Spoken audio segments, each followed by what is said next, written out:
Buenas tardes, chicos, nuevamente iniciando con dos sociedades, las últimas. No quise dejarlas pasar porque si bien creo que son las dos últimas menos utilizadas, vale la pena que ustedes las analicen. Y me refiero a dos sociedades.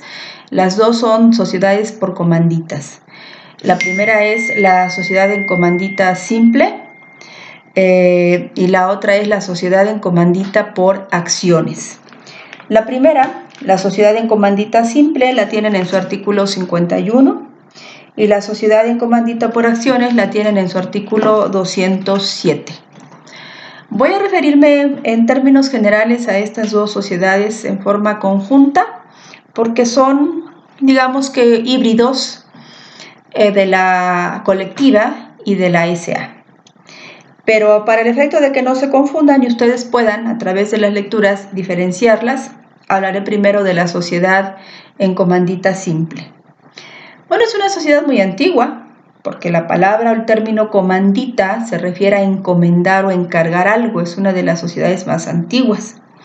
Es una sociedad de personas, es una sociedad de partes sociales, es una sociedad que se constituye bajo razón social, pero tiene una diferencia. Aquí los socios en esta sociedad se van a dividir en socios de dos tipos. Socios comanditados, repito, y socios comanditarios. Se caracteriza principalmente porque los únicos socios que pueden figurar con su nombre en la razón social tienen que ser los comanditados. Y estos socios comanditados que figuren en la razón social son los únicos que se van a obligar en forma solidaria, subsidiaria e ilimitada. Y el otro margen de socios se van a obligar en la forma ordinaria en que se obligan las sociedades mercantiles. Es decir, solamente podrían perder hasta el monto del valor total de sus aportaciones. Esta sociedad normalmente, cuando se constituye, los fundadores, los que la crean, son los que forman parte del grupo de los comanditados, que son los que se obligan en la forma que ya se los comenté, en forma solidaria, subsidiaria e ilimitada, y además, siendo comanditados, son los únicos que pueden formar parte de los órganos de la sociedad. Es decir, que los comanditarios ni se obligan de esa manera, ni tienen que participar, no están obligados a participar en ninguno de los órganos de la sociedad. ¿Qué sucede en esta sociedad cuando los socios van desapareciendo por alguna razón dentro de los órganos? ¿Puede un comanditario formar parte de un órgano? Sí, la respuesta es sí, solamente que esto sería por plazos de máximo 30 días. No puede un comanditario estar o fungir dentro de los órganos por más tiempo porque esto implicaría que se obligaría de la misma forma que los comanditados. En pocas palabras, sus socios se dividen en comanditados y comanditarios. Los comanditados están obligados de tres formas, ¿sí? En forma solidaria, subsidiaria e ilimitada. Los comanditados tienen derecho a formar parte de los órganos. Los comanditados tienen derecho a que su nombre figure en la razón social. Los comanditarios no forman parte de los órganos, su nombre no debe figurar en la razón social y no están obligados de tres maneras. Lo único que pueden perder es el valor de su certificado de aportación.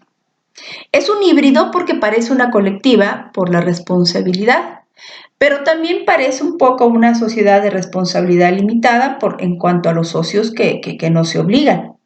Así que, por tanto, es un híbrido de varias sociedades.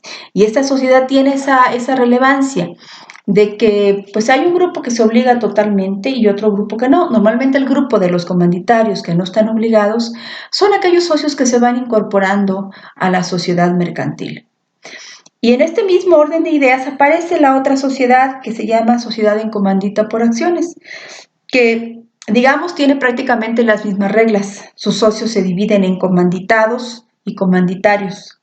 Pero esta sociedad sí tiene la característica de que su capital se divide en acciones. Es decir, todo el capital que entre a una comandita por acciones será capital comprometido en títulos o en acciones que normalmente van a ser ordinarias o bien pueden ser distintos tipos de acciones.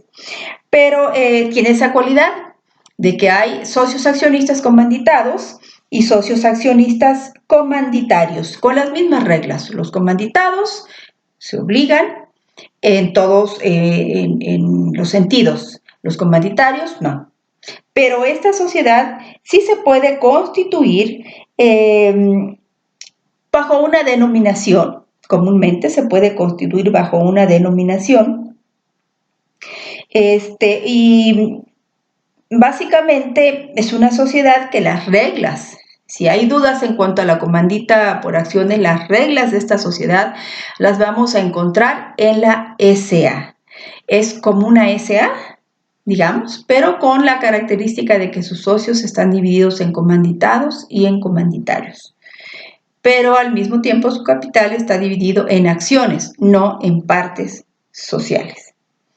Es una sociedad bastante corta, digamos, en su redacción, pero todas las reglas las va a dictar la SA. Analicen bien estas sociedades, sobre todo analicen e identifiquen quiénes son los comanditados, cuáles son sus obligaciones, cuáles son sus restricciones, quiénes son los comanditarios, también cuáles serían sus derechos y cuáles serían sus obligaciones. Mándenme ahí un pequeño y breve correíto donde me digan por qué se les podría ser interesante esta sociedad. Busquen información en algunos textos sobre estas sociedades para poder incluso llegar a quizá la conclusión de por qué se utilizan pues prácticamente casi nada. Siguen ahí vigentes, son sociedades que ustedes pueden constituir sin problema. Si alguno no ha iniciado la redacción de su acta constitutiva, puede elegir cualquiera de estas sociedades, por esas razones que las quise comentar, y puede trabajar perfectamente con cualquiera de ellas. Las reglas son las mismas que afortunadamente dimos, quizá con mucha rapidez al principio, pero creo que por un lado eso fue bueno porque no sabíamos lo que iba a suceder. Así que las reglas para su acta constitutiva ustedes ya las tienen. Por favor, no dejen de interactuar vía correo si tienen alguna pregunta y les voy a estar enviando videitos así pequeños para poder tenerlos a modo de clase. Gracias, chicos.